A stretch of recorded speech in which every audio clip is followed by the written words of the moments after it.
ایک اور مسئلہ خواتین کے لحاظ سے بڑا ایک معرکۃ الآراء وہاں بن جاتا ہے کہ حرم میں خواتین کہاں کہاں تک جا سکتی ہیں حالت نجاست میں. یہ ایک مسئلہ وہاں پر بہت پیش آتا ہے، خواتین بہت پریشان ہوتی ہیں، ابھی آگے چل کر آپ کو اندازہ ہوگا. تو رواق میں جو ہے وہ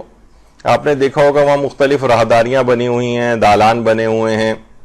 تو وہاں تک بھی خواتین جو ہیں وہ حالت نجاست میں جا سکتی ہیں. اور اسی طریقے سے مثلا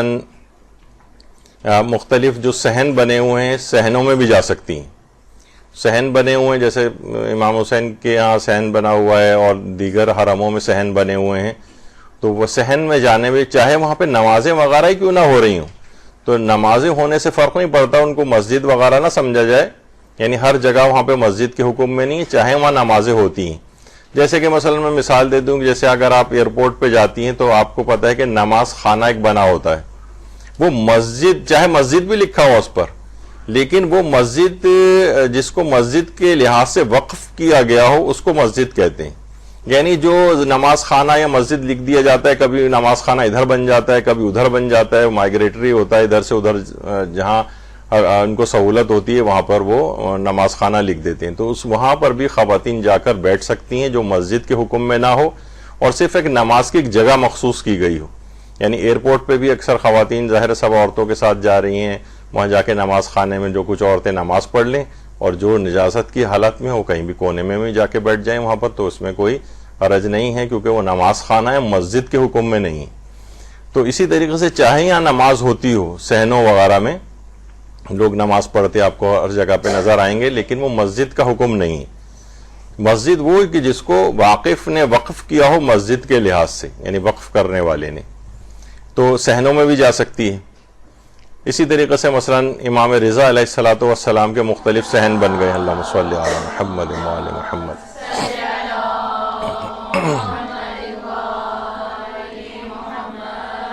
تو وہاں پہ بھی صحن بن چکے ہیں، بہت سارے نئے نئے صحن بنتے رہتے ہیں. تو وہاں پر جانے میں چاہے وہاں لوگ ہر وقت نماز پڑھتے آپ کو نظر آئیں، لیکن تب بھی وہاں جا کر حالت نجاست میں جایا جا سکتا ہے اور ٹھہرا بھی جا سکتا ہے.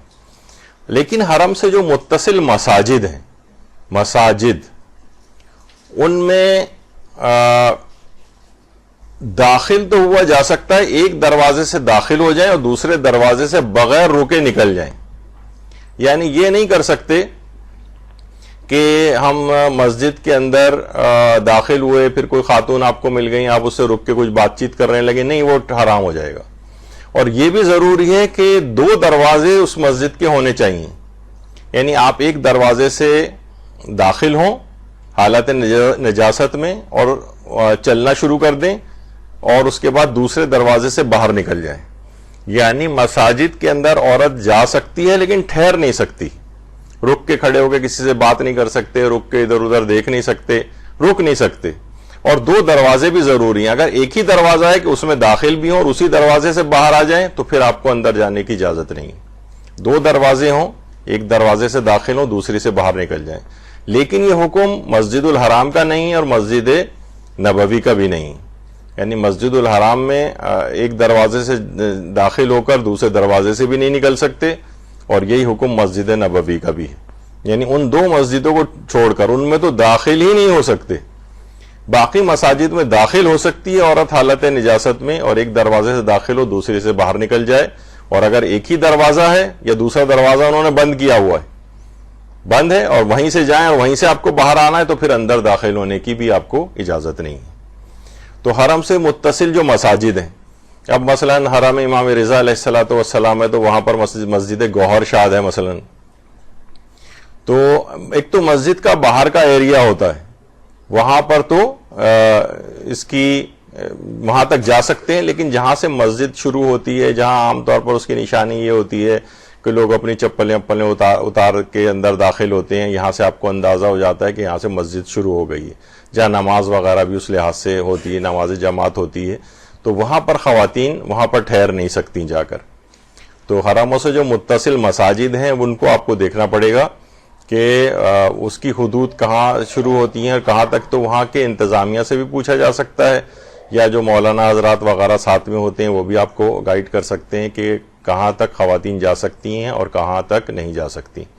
تو مسجد سے باہر تک کا جو ایریا ہوتا ہے وہاں پر جا سکتی ہیں، لیکن جہاں سے مسجد باقاعدہ شروع ہوتی ہے وقف کرنے کے اعتبار سے تو وہاں اندر داخل تو ہو سکتی ہیں لیکن ٹھہر نہیں سکتی. تو عام طور پر آپ کہیں گے کہ بھائی ٹھہرنا تو ہوتا ہی ہے وہاں جب سب جا رہے ہیں، تو نہیں اس طرح، کیونکہ بہت ساری خواتین اس کا خیال نہیں کر رہی ہوتی ہیں اور سننے میں آیا ہے اور اسی حالت میں چلی جاتی ہیں متوجہ نہ ہونے کی وجہ سے، تو یہ غلطی نہ ہونے پائے. زرعی والا جو کمرہ ہے جہاں قبر امام مظلوم یا دیگر ائمہ کی جو قبور موجود ہیں، وہاں پر صرف احتیاط واجب یہ ہے کہ حالت نجاست میں عورت نہ جائے، ورنہ رواق میں، دالانوں میں اور راہداریوں میں، صحن میں، باقی ہر جگہ حرم کے احاطے کے اندر بھی داخل ہو سکتی ہیں. لیکن جس جگہ پر زرعی یا قبر امام معصوم موجود ہوتی ہے وہاں پر احتیاط واجب یہ ہے کہ عورت حالت نجاست میں نہ جائے. یعنی بالکل حرم، یعنی جو قبر والا جو اطراف کا ایریا ہے وہ کمرہ، بس اس کو یاد رکھیں کہ جہاں پر قبر ہوتی ہے. اچھا، لیکن اسی طریقے سے امام زادگان کے جو حرم ہیں ان میں حائض عورت کا جانا، مثلا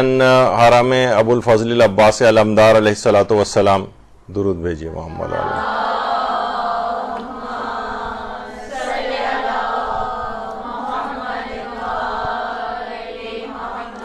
امام زادگان کا وہ فقہی حکم نہیں ہے جو کہ خود امام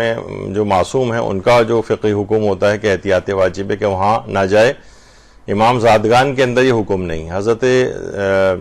عباس علمدار کے قبر کے اوپر بھی عورت حالت نجاست میں جا سکتی ہے فقہی اعتبار سے. ابھی ہم فقہی اعتبار سے ڈسکس کر رہے ہیں، کوئی حرام کام نہیں ہے، کوئی آخرت میں پوچھا نہیں جائے گا، جا سکتی ہے. اسی طریقے سے مثلا حرم معصوم قوم میں بھی جا سکتی ہے،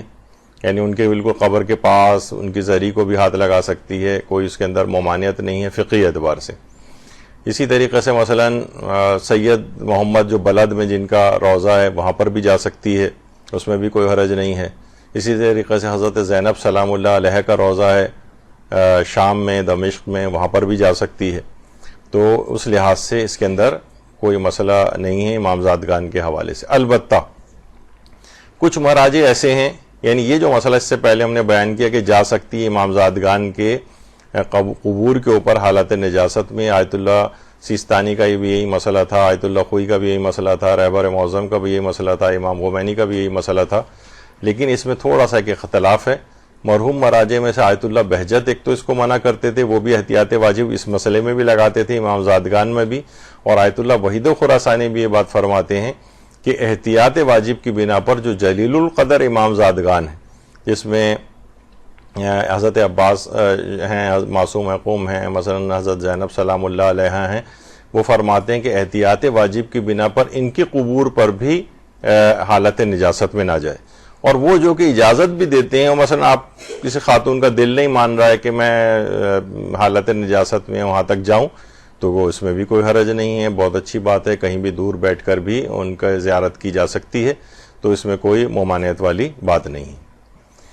اچھا، اب ایک مسئلہ آتا ہے مسجد کوفہ اور مسجد سہلہ میں حائض کا جانا، کیونکہ وہاں جب بھی جاتے ہیں خواتین، ظاہر پورے گروپ ساتھ ہوتا ہے، کاروان ساتھ ہوتا ہے، اور وہ سب لوگ اب یا تو خواتین ایسی کوئی خاتون ہو اس کو ہوٹل کے کمرے میں چھوڑ کر جائیں، سیکیورٹی ریزنز بھی ہوتے ہیں، بعض اوقات ہر ہوٹل اس قابل نہیں کہ چھوڑ کے جائے، ساتھ لے کر جائیں تو وہاں پہ کافی بڑا پروگرام ہوتا ہے، وہاں پہ کہاں ٹھہریں گی، کہاں رکے گی، مسجد میں تو داخل ہو نہیں سکتے ہیں. اب مثلا جیسے مسجد کوفہ ہے مثلا، تو وہ یہ جہاں پہ بھی اس کے اندر جو اندرونی اس کا جو ایریا ہے، جتنا بھی آپ کو اس وقت نظر آ رہا ہے، سب مسجد کے حکم میں، یا تو بالکل جہاں سیڑھیاں ویڑیاں سی ہوتی ہیں اس کے اوپر چڑھ کے پھر مسجد میں داخل ہوتے ہیں، اس سے پہلے وہاں کہیں بیٹھ جائے. لیکن اتنا گھنٹوں کے لیے ایسی ادھر ادھر بیٹھے رہنا یہ بعض اوقات وہاں پہ پاسبل نہیں ہوتا ہے. لیکن اس کا ایک حل یہ ہوتا ہے پھر، یہ جیسے پچھلا حصہ جو آپ کو نظر آ رہا ہے وہ مسجد کوفہ کا حصہ ہے، لیکن یہ جو دو گنبد نظر آ رہے ہیں لیفٹ اور رائٹ، تو لیفٹ پہ ہانی ابن عروہ کا روضہ ہے اور رائٹ پہ حضرت مسلم ابن عقیل کا روضہ ہے. تو یہ مسجد کوفہ سے بالکل اٹیچڈ ہیں، تو ایسی خواتین کاروان اور گروپوں کے ساتھ جا سکتی ہیں اور ہانی ابن عروہ کے روضے میں اندر جا کر ٹھہر جائیں. ابھی آپ نے سنا ہے کہ جب امام زادگان کے اندر اجازت ہے تو اصحاب ائمہ میں بھی اس کی اجازت ہے، تو وہاں پر جا کر ٹھنڈا ہوتا ہے اور کمفرٹیبلی بیٹھ سکتی ہیں وہاں پر، تو ہانی ابن عروہ کے روضے کے اوپر یا پھر حضرت مسلم ابن عقیل کے روضے پر جا کر بیٹھ سکتی ہیں. پھر بعد میں جن کو لینا ہے گروپ یا کاروان والے، اور وہ خود بھی ان جگہوں کی زیارت کے لیے وہاں سے مسجد کوفہ سے فارغ ہو کر آتے ہی ہیں، تو پھر وہ ان کو جوائن کر لے بعد میں. اسی طریقے سے مسجد سہلہ، مسجد سہلہ آپ کو پتہ ہے کہ کتنی عظیم المرتبت مسجد ہے، اور یہاں تک کہ جب حضرت امام زمانہ علیہ الصلوۃ والسلام تشریف لائیں گے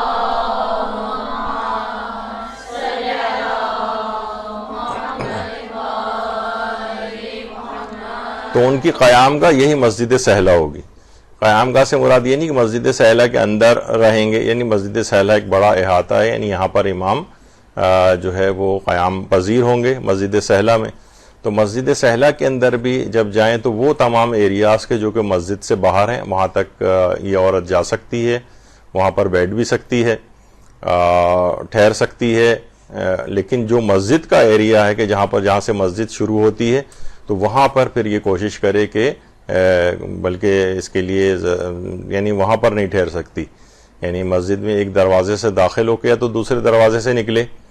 اور یا پھر یہ کہ اگر دوسرا دروازہ نظر نہیں آ رہا ہو یا وہ بند ہو مثلا تو پھر اندر بھی داخل نہیں ہو سکتی. تو لیکن اس سے پہلے جو باہر کے جو وہ ایریاز کے جو کہ مسجد کے حکم میں نہیں ہیں وہاں پر جو ہے وہ جا کر بیٹھ سکتی ہے، اور بعد میں جب کاروان فارغ ہو جائے تو ان کے ساتھ پھر واپس آ جائے. تو اس طرح وہ ساتھ بھی جا سکتی ہے، ورنہ بہت مسئلہ ہوتا ہے. بہت سی خواتین وہاں سے فون کر رہی ہوتی ہیں، پوچھ رہی ہوتی ہیں ادھر ادھر کہ کیا کریں، ہم جانا بھی ضروری ہے، اب ہوٹل چھوڑ کے جائیں تو کیا مسئلہ ہو. تو یہ بہرحال ایک حل ہے مسجد کوفہ میں، یا تو ہانی ابن عروہ یا حضرت مسلم ابن عقیل کے روضے پہ انتظار کر لیں، یا مثلا مسجد سہلہ اگر گئے ہیں تو اس سے مسجد کی حدود سے باہر انتظار کیا جا سکتا ہے. اچھا، وہ جگہ بعض اوقات یہ ہوتا ہے کہ مسجد کا ہونا مشکوک ہوتا ہے کہ پتہ نہیں ایریا مسجد میں شامل بھی ہے شامل نہیں ہے. یہ بھی